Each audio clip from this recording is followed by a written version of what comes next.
Muy buenas tardes. Sí, en este momento me encuentro y se va a presentar aquí. Héctor Hugo Sánchez Guzmán. Sí, cuénteme, ¿qué tema vamos a tocar en este día? Y más que todo sobre la naturaleza que se le está destrozando por estar embebido en otras cosas que trajeron los europeos, porque España también pertenece a Europa.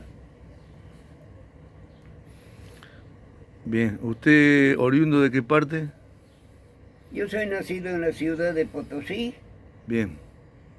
y de muy chico salí de mi casa, de 8 años y pico, Ujú. y anduve rodando ahí, conocí muchas cosas, el sufrimiento del pueblo y cuánto hay.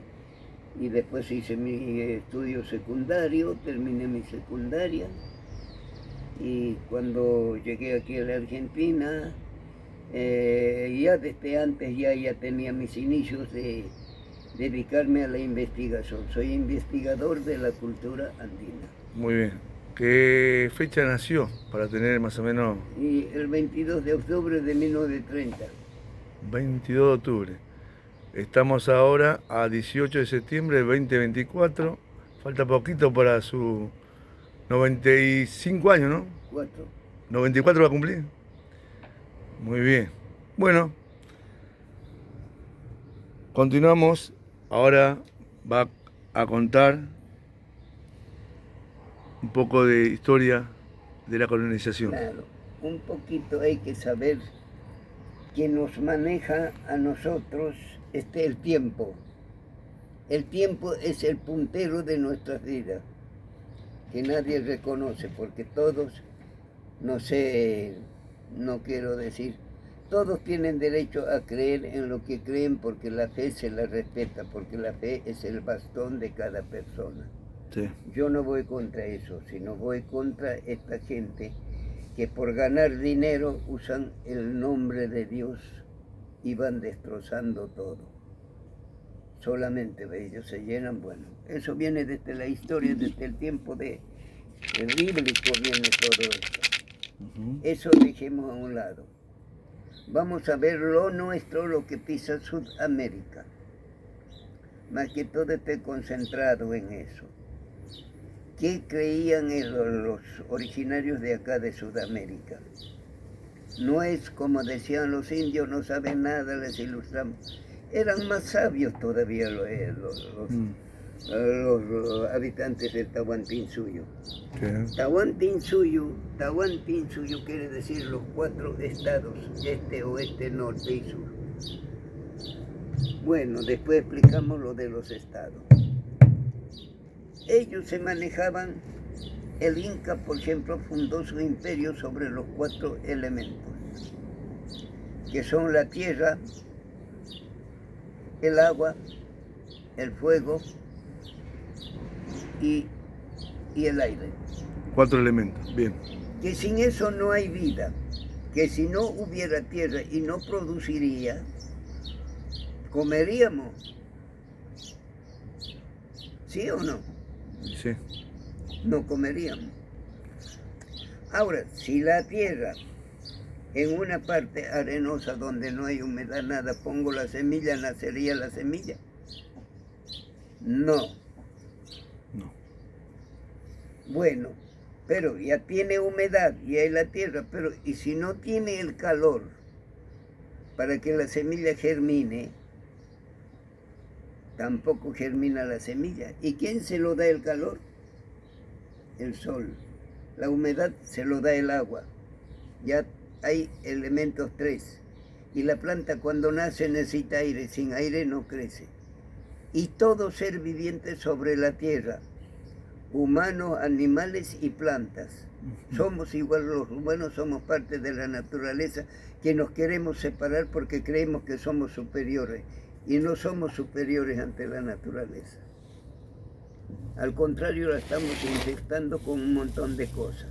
Bueno, los 4 elementos que nos dan la vida en el mundo, en que se desarrolla la existencia de todos los seres vivientes. Son la tierra, agua, fuego y aire. ¿Y en quechua cómo sería el nombre? Generalmente, bueno, por la investigación usamos las palabras castellanas. Bien, pero el agua como El agua es yacu, Yacu. la tierra es jalpa, y el Bien. fuego es nina y el aire es huayra. Bien, Entonces, que si faltan estos elementos, solo habría un mundo vacío, ujú, con la existencia de la nada. Las estaciones marcan los tiempos de los climas para las producciones de la alimentación, sí, de todo lo que existe en el hemisferio terráqueo, que en el Incario, en el solsticio del 21 de junio, el ingreso del invierno en la noche más larga y el día más corto, y en el imperio del Tahuantinsuyo se festejaba el primer día del año nuevo, herencia que en la actualidad los pueblos originarios continúan con los ritos, pero ya no precisamente como lo era en el Incario. Los quechua aymaras en la víspera amanecen en vigilia y al amanecer esperan con ansias la aparición del astro sol. Al verlo aparecer iluminando sus rostros, que les llena de gozo, que los saludan a Tatainti, Padre Sol. Con gritos de alegría pasan el día entre brindis con música y danzas. Entonces, esto yo creo que aquí lo voy a agregar. El 21 de julio, puede ser el 21, puede ser el 22, puede ser el 20, no es exactamente porque este es el calendario gregoriano. Y en el tiempo del Incario era el calendario lunar. bien, Sí, se manejaba también el calendario, porque en la Huipala está el calendario solar y está el calendario lunar. Entonces, ¿para qué entonces ese día, como había fiesta todo? Y después que pasaba la fiesta, empezaban las labores agrícolas. A la tierra a abonar, a la tierra a humedecer, a aflojar a lo poco que quedaba de la cosecha, guardar, ordenar a los animalitos también, ponerle a las llamitas aretes, qué sé yo, toda esa cosa, a quién pertenecía, claro. porque para eso era la marcada. Marcada, sí, sí. Y al día siguiente, bueno, las labores agrícolas preparando la sementera, con los abonos que consiguen, abonan las tierras a sembrar. Luego esperan un tiempo a que la lluvia humedezca los terrenos. Y cuando está en condiciones, empiezan a arar mezclando con el abono que pusieron sobre la tierra de las parcelas. A continuación, dejan reposar hasta que llegue el tiempo de siembra y empieza el último tercio del mes de julio. Bien. Empiezan 2 tercios de agosto, empiezan los ritos a la Pachamama. Pachamama. Madre eterna, ¿qué quiere decir? ¿A quién le ofrecen ofrendas de los productos de consumición? Acompañando con saumerio, chaya, para que la semilla que cayó en su seno tenga buena gestación y las plantas nuevas nazcan sanas, fuertes, para que cuando llegue la cosecha haya buena producción y sea fructífera. Los humanos nos consideramos superiores ante la naturaleza. No pensamos o no nos damos cuenta de que somos parte de ella, siendo que en la vida tenemos el mismo proceso. La mujer es el sinónimo de la Pachamama, que recibe la semilla del hombre y desarrolla el mismo papel teniendo depositado en su seno la semilla, gesta con el calor de su cuerpo, alimenta con su sangre, supliendo al agua. La tierra recibe la semilla que cae en su seno de las manos del hombre, y con el calor de Tatainti, Padre Sol, y con la humedad que le da el agua, gesta la planta nueva que nacerá en el tiempo que determine la naturaleza. Tanto los mamíferos como las plantas al nacer se complementarán con el aire. Eso nos da a entender o comprender que el hilo de la vida se estira por la misma senda de la flora, las plantas, la fauna, los animales y también los humanos. La vida tiene tiempos determinados al nacer y morir. Los solsticios y equinoccios marcan 4 estaciones: primavera, verano, otoño e invierno, mostrando la niñez, juventud, maduración y envejecimiento. La vida va acompañada del número 4 que nos guía, con el puntero del tiempo, que marca como puntero del reloj el recorrido de las vidas tanto humanas como animal, fauna, vegetal, flora. Los 4 elementos cardinales: este, oeste, norte y sur. Las 4 estaciones: primavera, verano, otoño, invierno. Las 4 estaciones que cambian el tiempo: 2 solsticios y 2 equinoccios. Los 4 ciclos lunares: luna nueva, cuarto creciente, luna llena y cuarto menguante. Los 4 tiempos de la vida: nacer, crecer, reproducir y morir. Y las 4 semanas del mes. ¿Cómo ves? Entonces nuestra vida está marcada así, y no es precisamente que esperemos un premio. Me porto bien y después, bueno, que me he portado bien, tengo mi premio y me voy al cielo. Eso es una cosa que entra de la parte de las religiones que les han lavado el cerebro con eso. Pero bueno, tienen la fe, respetemos la fe, sea evangelista, sea católico, sea mahometano, sea lo que sea. Ellos creen ese es el bastón de su vida, porque si se lo sacas un bastón al rengo se cae. Y nosotros tenemos la energía positiva y negativa. Y cuando caemos en lo negativo, siempre nos levantamos. Voy a hacer esto. Como vos, por ejemplo, te das la maña y te trepas y haces las cosas, trabajas, entonces estás fuerte, estás sano. Pero si vos dices, ay, no puedo, estoy cansado, vas a caer. Entonces es tu bastón en lo que crees. Y lo que crees es tu fe y no te lo puedo sacar. Yo no te puedo decir, vos no creas y no crees en mí. No. Y eso es lo que hacen los hombres. Creen en mí, usan palabras bonitas y bueno, los convencen y así. Bueno, por negocio todo. Dios es de respeto. No es para explotarlo en nombre de Dios, hacerse ricos. Bueno, vamos a ver otro poquito de la cosmovisión, que es, en el imperio del Tawantinsuyo han podido observar que el número sagrado de la civilización del culto de Jont'Ixi-Huiracocha, Dios Aymara del lago Titicaca. ¿Qué quiere decir Jont'Ixi-Huiracocha? ¿Qué quiere decir? Dice, da origen espuma de mar. Con es da, Ixi origen. Huira es grasa, aceite. Huira. Y la espuma, porque salió de la espuma del mar. Y Jocha es lago, charco, Jocha. Laguna, el mar. Hatun Colpacocha se decía, por eso al mar se le decía que era un lago salado. Colpa es salado. Bueno,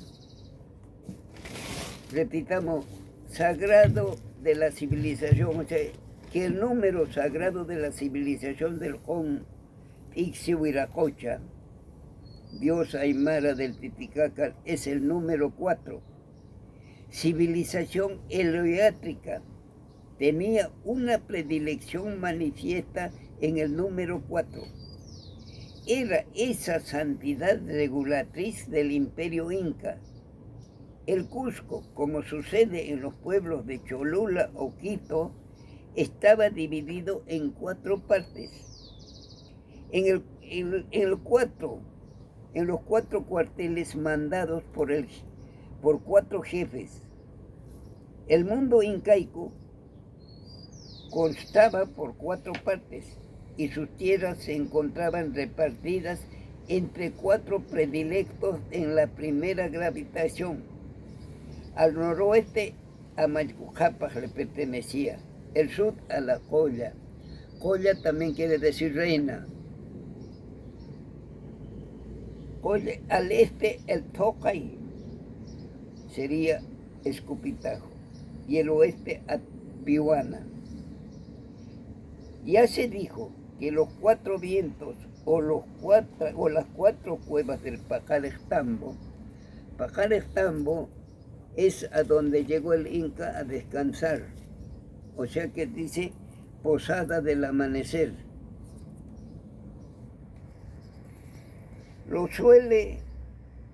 La sociedad incaica dividíase en 4 castas: los incas, los nobles, los curacas y los hombres del pueblo. También se contaba con las 4 nacionalidades: los anti, los cunti, los chincha y los colla.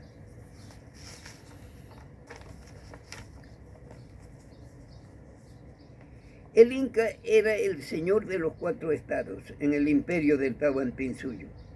Se celebraba 4 fiestas importantes en cada fase de la luna, un día de fiesta, repitiéndose invariablemente el número de todas las ceremonias. Entre los mapuches hay una veneración por el 4, gigantes aéreos o los 4 vientos.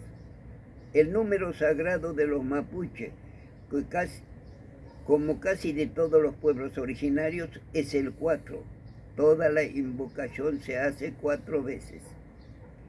El número predilecto de los calchaquí es el 4, sin negar por ello la veneración por el 3, comúnmente repetido en correspondiente al culto del agua. En el folclore de esta civilización se ha podido comprobar que el 4 hasta la actualidad interviene en muchas de sus ceremonias heredadas de sus mayores. 4 suelen ser las invocaciones a la Pachamama, 4 golpes de pie que se dan para sanar a los animales, con 4 palabras secretas y sagradas que se pronuncia para curar un mal. 4 son las grandes bacanales nativas conocidas, las del árbol, del chiqui, de la chaya y del pincunacu. O sea, la fiesta del algarrobo, propiciando las cosechas, las de la conjuración al dios de la adversidad, para que cese la sequía, más de un ejemplo de alfarerías. Figurando cuaternos puede presentarse en las láminas más reproducidas de este trabajo. Pueden verse repeticiones del número 4 sobre las esculturas cruciformes del Meir en el Tanja. Vence dobles por eso. Vence dobles par es laterales las caras humanas en el disco de Lafone Quevedo. 4 son las lágrimas circulares del ídolo. 4 cruces que coronan la cabeza de los dragones. En la colección Calchaquí poseen una expendida de alfarería negra, que es el yuro. Yuro es el cántaro, formando por 4 grandes serpientes con 4 cabezas monstruosas, de ojos circumbres y maimana dobles. Como no son 3, son 4 líneas de lágrimas de lluvia de los ídolos. 4 son también casi siempre los dedos de las manos de los mismos.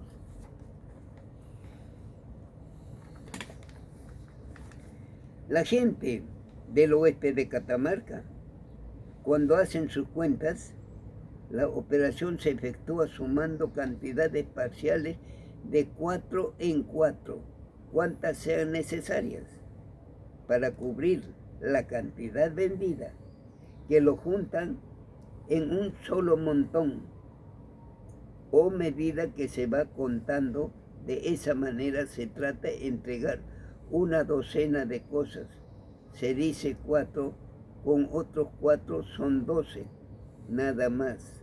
A propósito que una semilla combinación geométrica de 2 líneas cortando en ángulos rectos para figurar gráficamente la idea de 4, los 4 rumbos, los 4 vientos colocados uno de los brazos de la cruz en dirección del norte.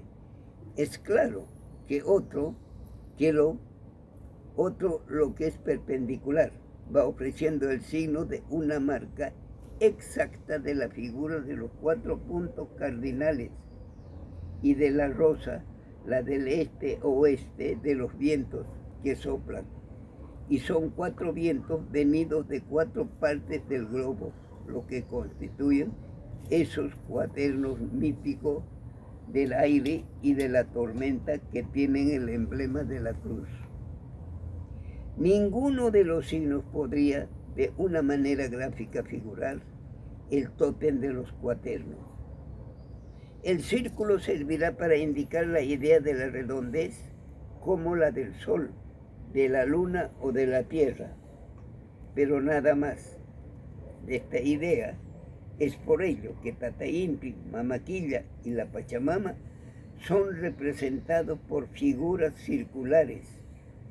El triángulo expresa la idea de 3 o de cosas trinas, por eso el número se repite, y por eso este número y sus múltiplos se repiten en las figuraciones monolíticas del Tiahuanaco. La chacana es la única combinación que a la vez puede indicar la idea de 4, puede indicar las direcciones de norte a sur, de este a oeste, por sus palos partiendo del punto intersección de la figura. Adán Quiroga nos explica el porqué el sencillo cuaterno geométrico de la figura emblemática de los dioses de aire, o sea, de los señores de los 4 vientos, que soplan de los 4 puntos cardinales. También figuran las cruces en las láminas de Yanqui Pacha Cútea como signos astronómicos, con influencia sobre la atmósfera cada vez que sus 4 palos son otra cosa que las líneas que unen 4 estrellas respectivamente colocadas en cruz. Los brazos de la chacana meteóricamente apuntan hacia los 4 puntos cardinales. Para indicar a los 4 ámbitos de la tierra vienen los elementos aéreos que forman la tormenta en el punto de intersección de los palos del fenómeno de la lluvia que se reproducirá. Es por ese motivo que la cruz del Calchaquí, que casi como todas las nativas, tiene sus palos del mismo largo, de modo que figura exactamente una roseta sencilla de vientos, lo que no pasaría con la cruz latina o cristiana. Según escribe Brinton, los brazos de la chacana tienen por objeto apuntar hacia los puntos cardinales para representar los 4 vientos portadores de la lluvia. Las 4 líneas constituyen el signo que nos referimos a mitos de la tormenta. Pueden igualmente representar al viento, la nube, el trueno y al rayo. Si el viento, si la nube, si el trueno y si el rayo tienen representaciones simbólicas distintas y típicas de la creencia sagrada de los pueblos originarios. Si en Calchaquí, por ejemplo, el viento es un monstruo dragón, o sea, que al viento lo representan los calchaquí con un viento, es decir, el viento lo representan con un dragón. para que se entienda. La nube la representan por una ave, que es el suri, al trueque con el espiral, a la tormenta con una mano abierta de dedos alargados. El rayo por el zigzag, cabeza de Ofidio. El motivo de las 4 divisiones de la chacana habrá sido figuración de los 4 vientos. Las 4 semanas, las 4 divisiones del imperio, este, oeste, norte y sur, las 4 cuevas de Pajarestambo, las 4 castas, Inca, Noble, Curaca, hombres del pueblo, las 4 nacionalidades, Anticuna, Cunticuna, Chinchacuna, Collacuna, los 4 signos de sus representaciones: viento, monstruo, dragón, la nube suri, el trueno espiral, el rayo zigzag, cabeza de Ofidio. Bien. Entonces, vemos el misterio de los Amauta. No sé si seguimos todavía. Tenemos mucho. Bueno, hasta por ahí yo creo que un poquito te has dado cuenta de cómo funciona para entender la importancia real de la constelación de la chacana en el desarrollo de culturas de Amerindia. Se debe ingresar en el ámbito paleomático de geometría sagrada. Bien. Entonces, ves, es eso y es mucho más, porque te voy a cansar. No, está muy lindo su conocimiento, que usted lo fue escribiendo para tratar de contar, ¿no? Claro, porque es necesario que se Por sepa. partes. Siempre ya vamos a tener otra parte y vamos a también a hablar también sobre el tema de una apertura de la Pachamama. No, ahora eso vamos a... Más adelante, en el próximo... No, ahora vamos a explicar en eso el próximo... porque es cortito eso, es cortito. Bien. ¿Cómo se llama? Bueno, como ya había dicho antes. Usted, los nombres que dijo son los 4 elementos, ¿sí? El agua, la tierra, el viento y el sol. Ahora, en la cual también están el norte, este, oeste, ¿sí? Donde nace el sol y donde se pone el sol. Y claro. Bien, y cada punto, elemento, tiene un animal que corresponde, ¿no? Sí. Entonces es lo que pasa, que con esto de la Pachamama, que no estamos completando, esto hay que completar.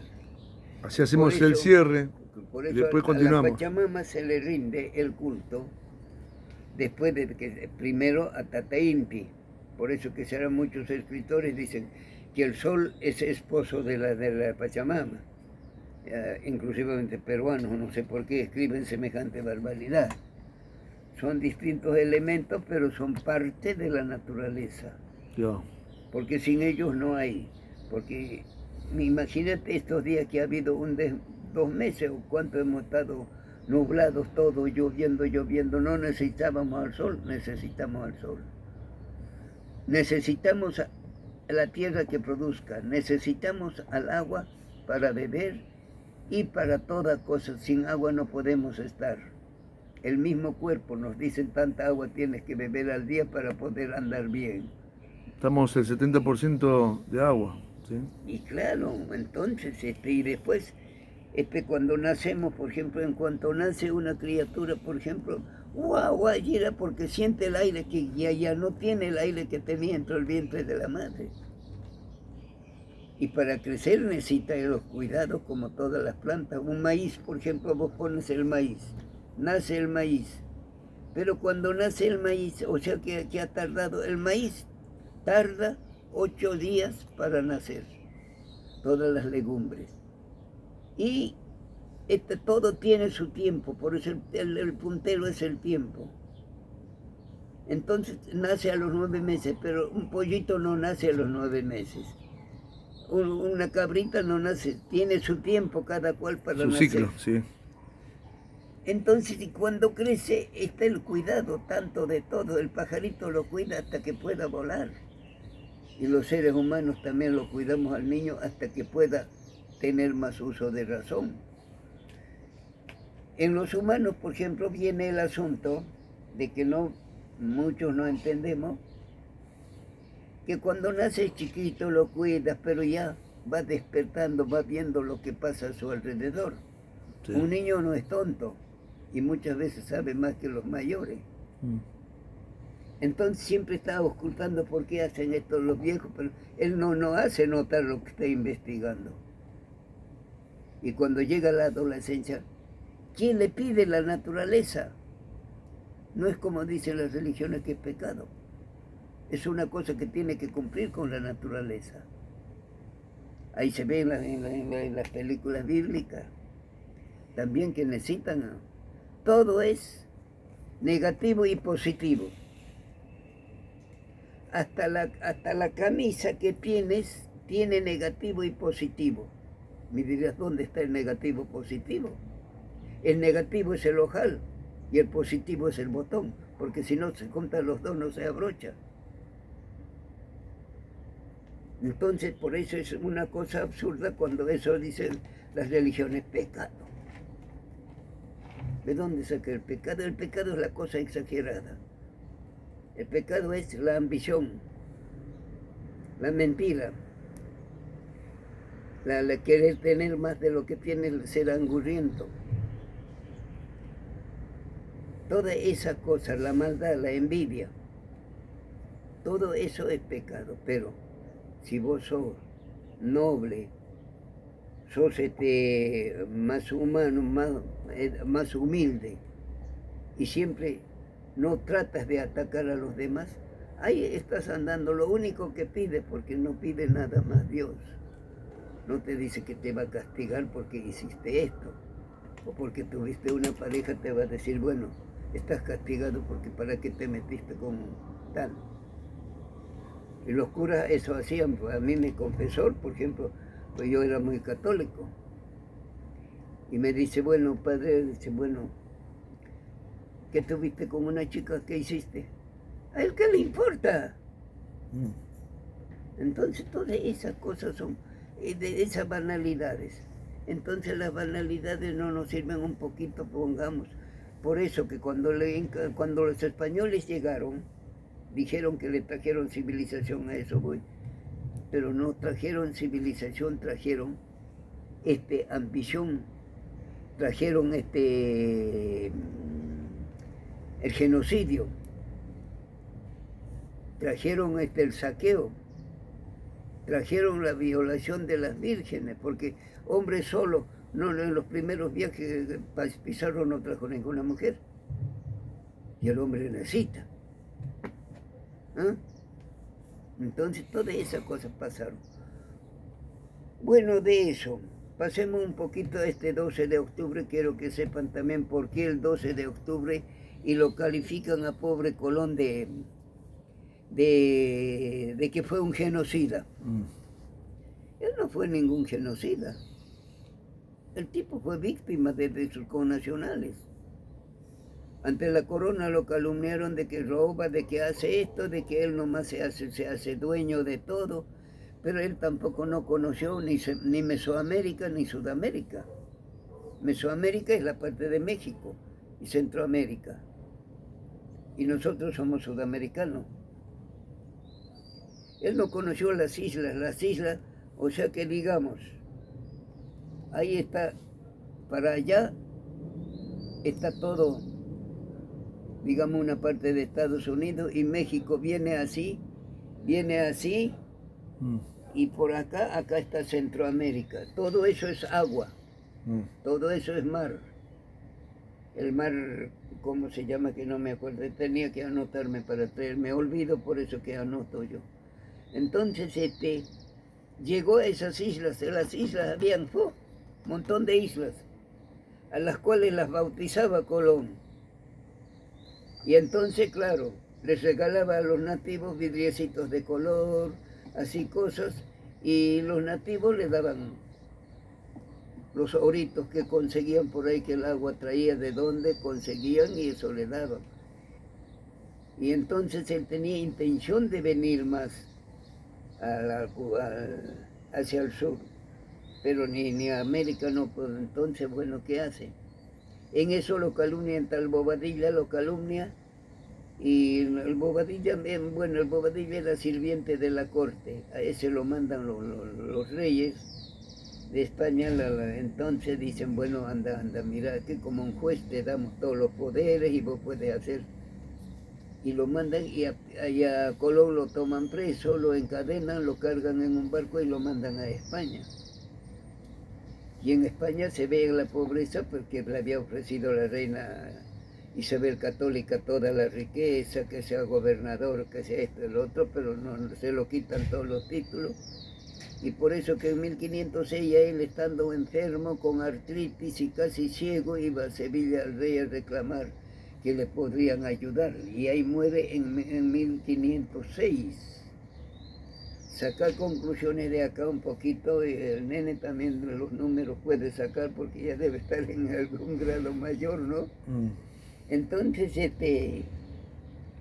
y después que llega ya 1523, cuando Hernán Cortés decide viajar, pero lo único que había descubierto, lo más grande, Colón, era la isla de Cuba. Ahí habitaban, porque él había pensado que era parte de la India y le llamó Zipango. Y entonces viene ahí a Cuba y se asienta de ahí con un socio más bien que se llamaba Pedro de Valdivia. Entonces vienen y entran a México. Y en México Cortés hace un atropello con los aztecas.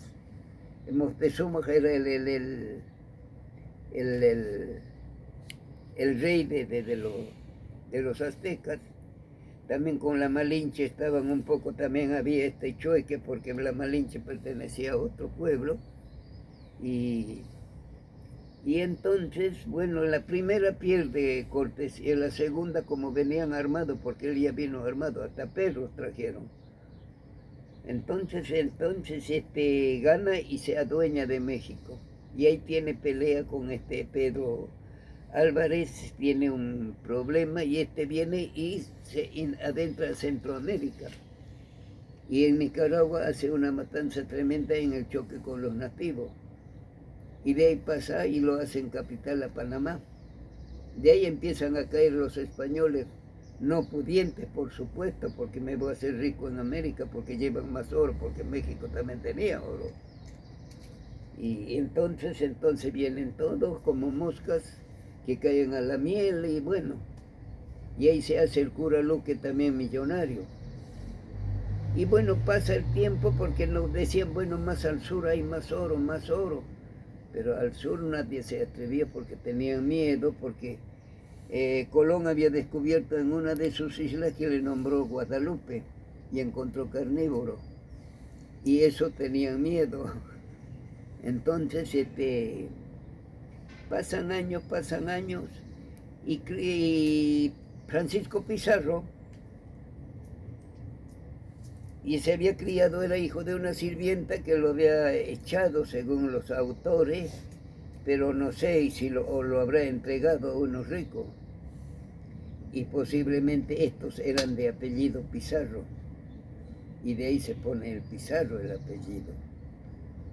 Y entonces ellos lo tienen para que cuide los cerdos. Le hacen una cucha como para el perro al lado de los cerdos y ahí vivía él. No aprendió a leer ni a escribir, era analfabeto.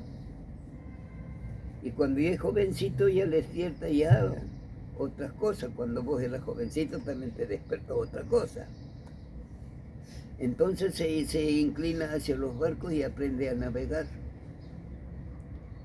Y después de eso, claro, era pobre, no tenía que irse analfabeto, que era como hoy en el día a un tipo que no tiene nada de ser, nadie le da pelota.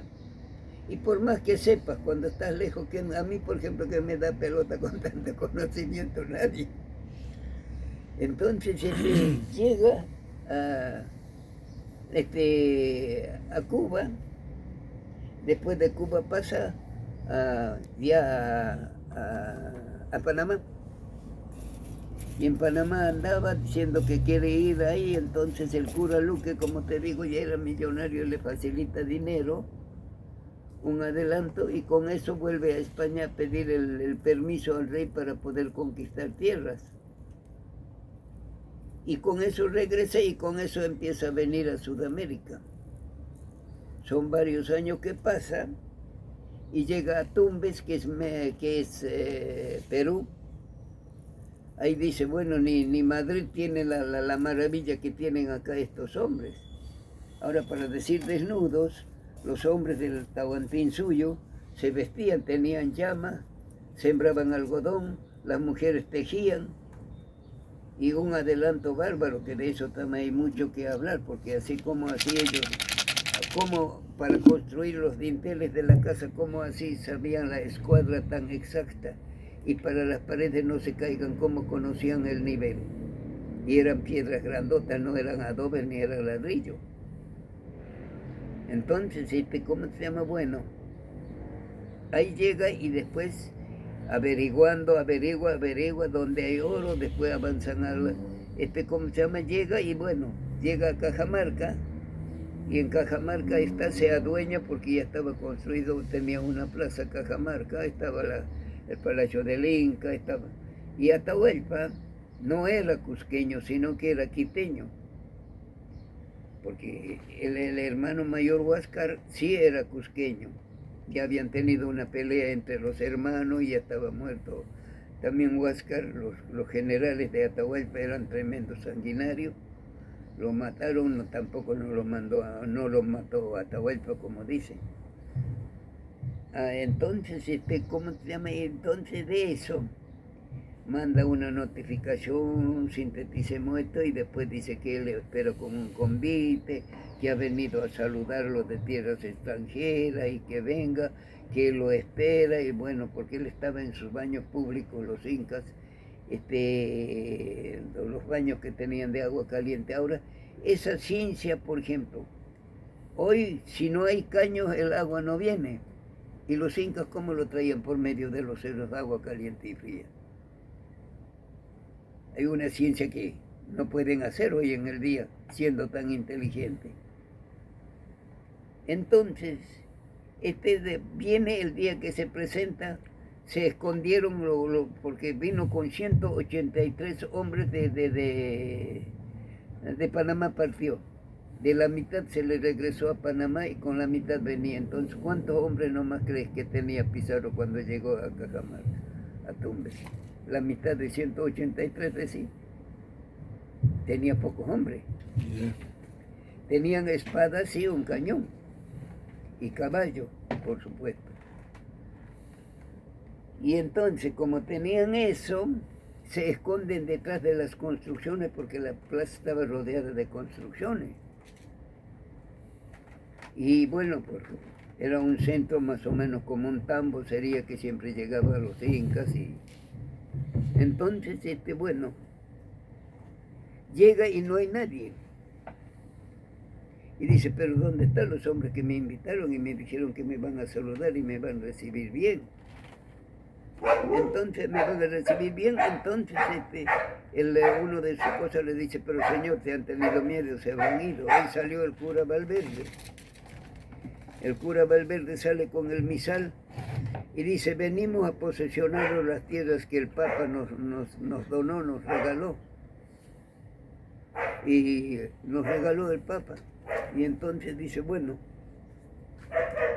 y contesta porque tenían un traductor que trajeron ya de Ecuador, un quichó que lo enseñaron castellano. Y ¿cómo se llama? Dice, bueno, sale y le traduce y dice, bueno, las tierras son mías, ¿cómo? ¿Tu papá quién es para regalar la tierra mía? Le dice Atahualpa a Valverde.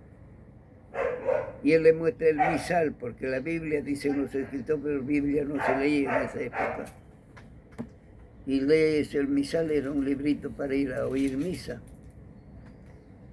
Y entonces dice, él lo ojea, pensaría Atahualpa que iba a hablar, el libro no le habla nada, el libro no te va a hablar nunca si no lo lee.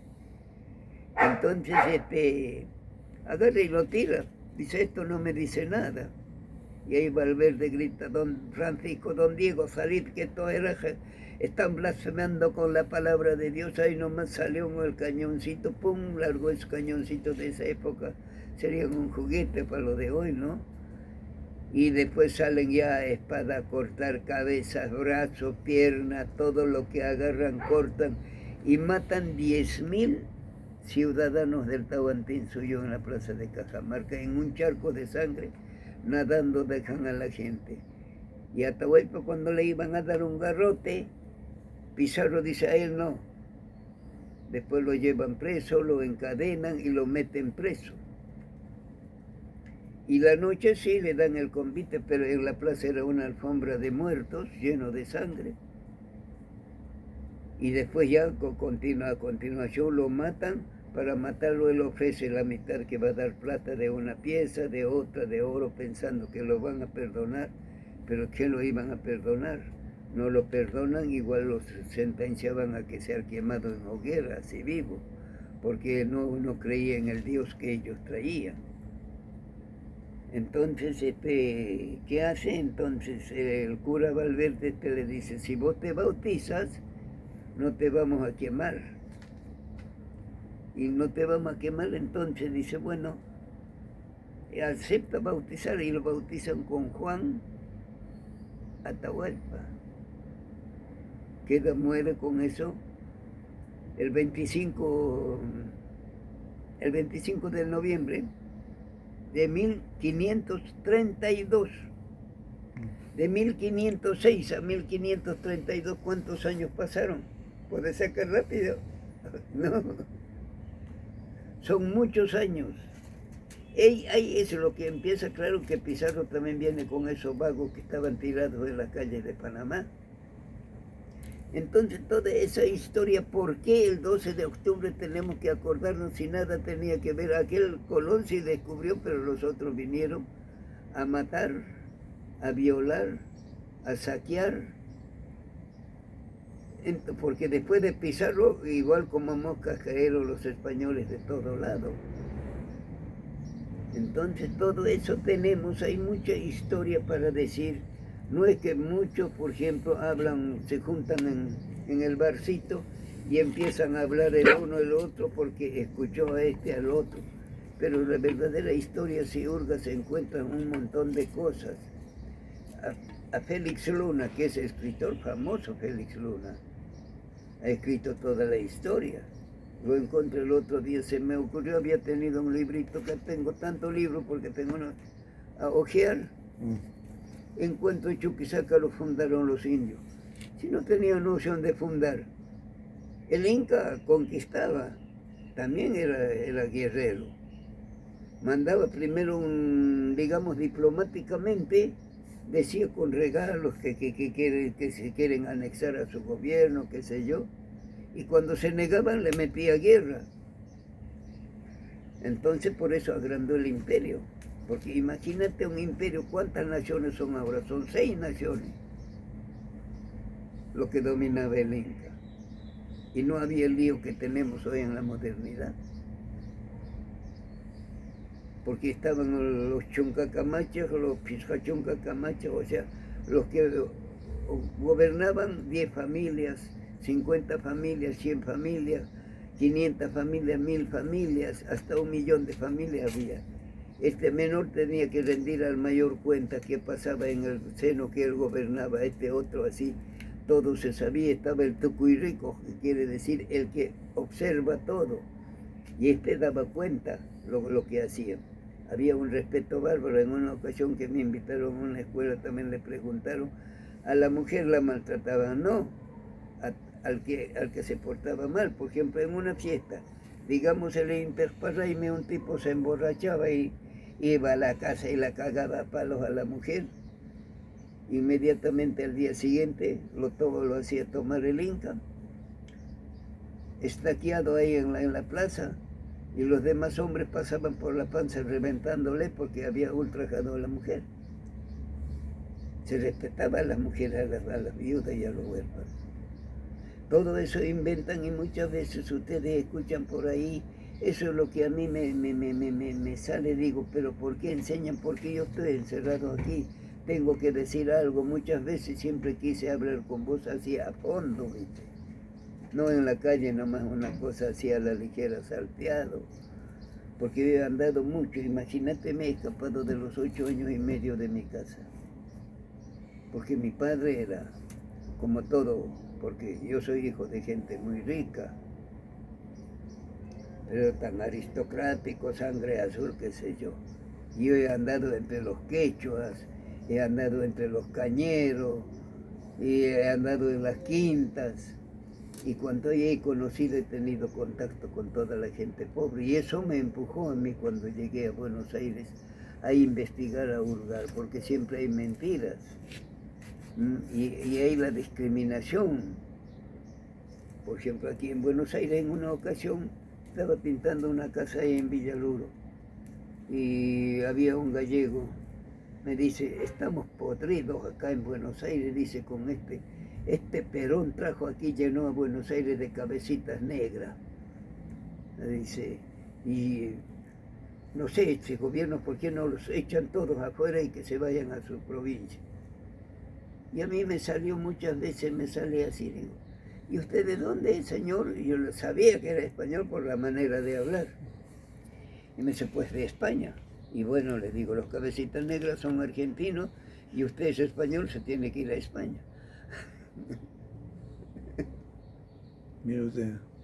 Así esa cosa, y hoy en el momento también estamos viviendo esa, la discriminación, no es otra cosa. Porque no quieren, bueno, que se levanten los pobres y bueno, pero precisamente el pobre es el que hace crecer el país. Si tienes un manguito, no, vos no te lo llevas a estas islas que fundó Colón. En cambio los ricos sí, se llevan ahí, van a guardar para no cosa. Entonces es así la vida. Y por lo menos eso un poquito, a ver si te has desasnado, ¿qué te parece? Muy linda su sabiduría, su historia. Y bueno, vamos a continuar otro día tocando otros temas que a usted le gustaría tocar. Así Sí. que nos despedimos. ¿Qué te pareció? ¿No? ¿Te gustó o no? Profundamente. Así que un poquito de historia. Porque esto no saben.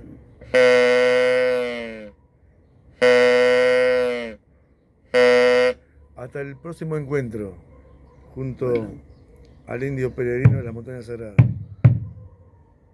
Chau. Bueno, hasta será otra oportunidad. Muy bien.